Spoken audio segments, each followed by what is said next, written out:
Headlight replacement on a Chrysler 300. Start by removing the clips. Holds the top of the bumper to the radiator support. There's a few of them. You can see the locations.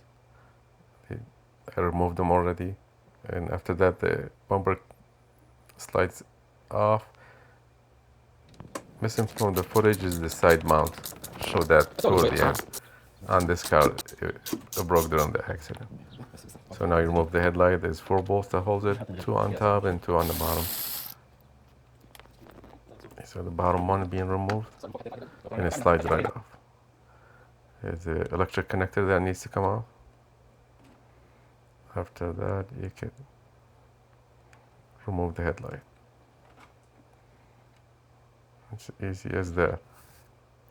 New one goes right back in. There's a little tabs that you can slide them in so it aligns it in the exact location. There's no guesswork in it. And after that, you reinstall the bolts. Start with the top ones.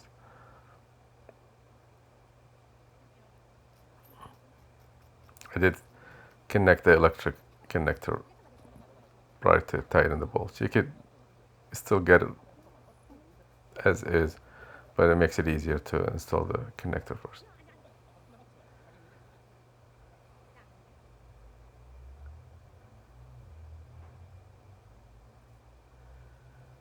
Two more bolts on the bottom.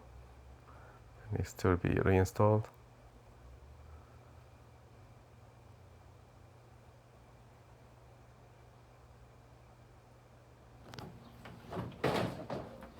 And you can slide the bumper right back in its place.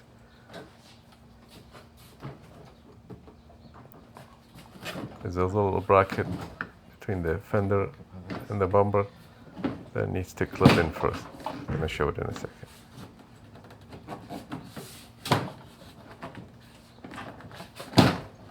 This has to be installed first. Yeah, that's exactly what the location of the bracket. And after that, you can reinstall the clips, plastic clips.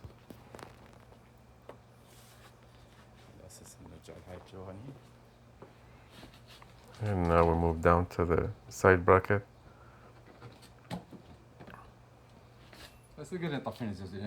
This was not shown during removal, but there is 3 screws or plastic clips that needs to come off in order for the bumper to slide off.